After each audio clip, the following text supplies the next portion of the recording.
ඔයාගේ පෙනුම නිසා වැදගත් තැන්වලදී ඔයා කොන් වෙනවා වගේ දැනෙනවාද? ඔයාලට කැපී පෙනෙන චරිතයක් වෙන්න ඕනද? එහෙනම් දැන්ම මේ දේවල් උත්සාහ කරන්න. මම කැතයිද? මගේ ඇඟ මහත වැඩිද? මගේ හැම කළුයිද? මේ ප්‍රශ්න නිසා ඔයත් ඇතුළතින් පීඩා විඳිනවාද?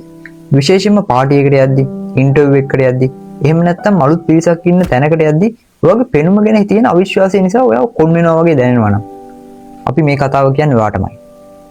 මුලින්ම අපි පිළිගන්න ඕන ඇත්තක් තියෙනවා. ලෝකේ හැමදාම ලස්සන දේවල් පස්සේ දුවනවා. හැබැයි මේ ලස්සන කියන්නේ හැමේ පාටට හෝ ඇඟේ ප්‍රමාණයට විතරක්ම නෙමෙයි. ලස්සන කියන්නේ පැකේජ් එකක්. ඉතින් අද අපි කතා කරමු කොහොමද මේ පැකේජ් එක හදාගෙන ඕනම තැනක වැදගත් චරිතයක් වෙන්නේ කියලා. අංක 1. මුලින්ම කරන්න ඕන ඔයාගේ මනස හදාගන්න එක. self confidence හදාගන්න එක. හිතන්න ඔයාට ඔයාව ලස්සනට පේන්නේ නැත්නම් ලෝකයට ඔයාව ලස්සනට පේන්නේ කොහොමද? පෙනුම නිසා කොන් වෙනවා කියලා හිතෙන්නේ පෙනුමට වඩා ඔයාගේ ආත්ම විශ්වාසයේ තියෙන අඩුව නිසා. මුලින්ම ඔයාව වැළඳ ගන්න. ඔයා උපතින් ලැබූ රූපය, ඔයාගේ අනන්‍යතාවය, කළු හෝ සුදු, උස හෝ මිටි, ඒ හැම දෙයකටම ආදරය කරන්න.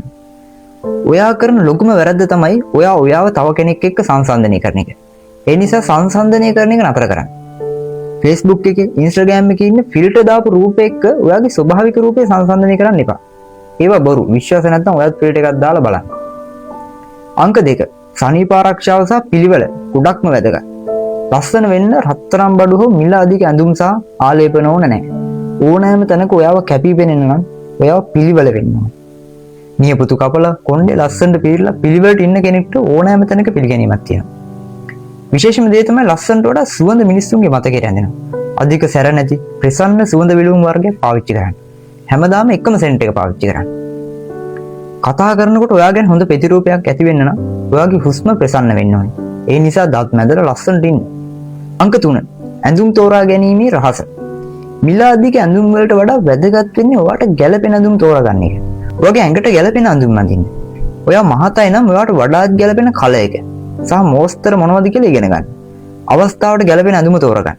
මංගල උත්සවයට යන ඇඳුම නෙවෙයි ඉන්ටර්විව් එකකට යනකොට අඳින්න. අවස්ථාව අඳුරගෙන ඇඳුම් තෝරගන්න. ඕනට වඩා තද හෝ ඕනට වඩා බුරුල් ඇඳුම් ඔයාගේ පෙනුම අවලස්සන කරනවා. ඒ නිසා ගානට අඳින්න. අංක 4. ඉරියව් සහ ගමන බිමන. ඔයා කාමරයකට ඇතුල් වෙන්නේ කොහොමද කියන එක මත මිනිස්සු ඔයා ගැන තීරණයක් ගන්නවා. කෙලින් ඉන්න උරහිස් පහත් කරගෙන බිම බලාගෙන ඇවිදින්න එපා. හොඳ කෙලින් තියාගෙන ඇවිදින්න. ඒකෙන් ඔයා ගැන ලොකු විශ්වාසයක් පිටතට පේනවා. කෙනෙක් එක්ක කතා කරනකොට බිම බලන්නේ නැතුව කෙලින් ඇස් දිහා බලාගෙන කතා කරන්න. ලෝකේ ජය ගන්න පුළුවන් ලොකුම ආයුධය තමයි ඔයාගේ හිනාව. අව්‍යාජ හිනාවකින් ඕනෑම හිතක් දිනා ගන්න පුළුවන්. අංක 5. ඔයාගේ කතාව සහ දැනුම. ඔයාගේ පෙනුම කියන්නේ පොතක කවරේ වගේ. හැබැයි පොත ඇතුලේ මොකුත් නැත්තම් කවුරුත් ඒක කියවන්නේ නැහැ. දැනුම යාවත් කාලෙනි කරගන්න සමාජයේ සිද්ධ වෙන දේවල් ගැන දැනුවත් වෙන්න ඕන. එතකොට ඕනෑම කණ්ඩායමක් මැද බය නැතුව කතා කරන්න ඔයාලට පුළුවන්. මොකද සමන් දෙන්නෙක් වෙන්න.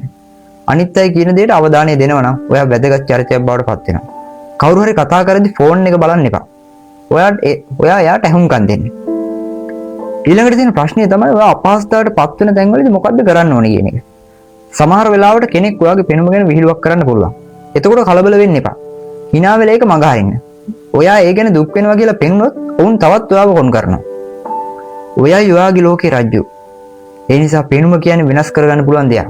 ඒ වගේම කාලයත් එක්ක වැහැරිලා යන දෙයක්.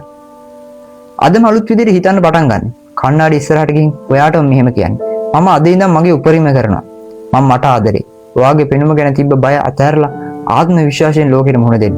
කෙලින් හිට ගන්න. ආත්ම විශ්වාසය නැති කරගන්න එපා. ඔයා කළු වුණත් සුදු වුණත් ඒක අදාළ කරගන්න එපා. ආත්ම විශ්වාසයෙන් වැඩ කරන්න. එතකොට ඔයාව කොන් කරන්න කාටවත් බැරි වෙවි. මේ ගැන ඔයාගේ අදහස මොකද්ද? පෙනුම ගැන හිතලා ඔයත් කවදා හරි අපහසුතාවයට පත් වෙලා තියෙනවා. පහලින් කමෙන්ට් එකක් දාන්න. වීඩියෝ එක වටිනවා කියලා හිතනවා නම් අපිව සබ්ස්ක්‍රයිබ් කරලා යාළුවන්ටත් බලන්න ෂෙයා කරන්න. ජය වේවා.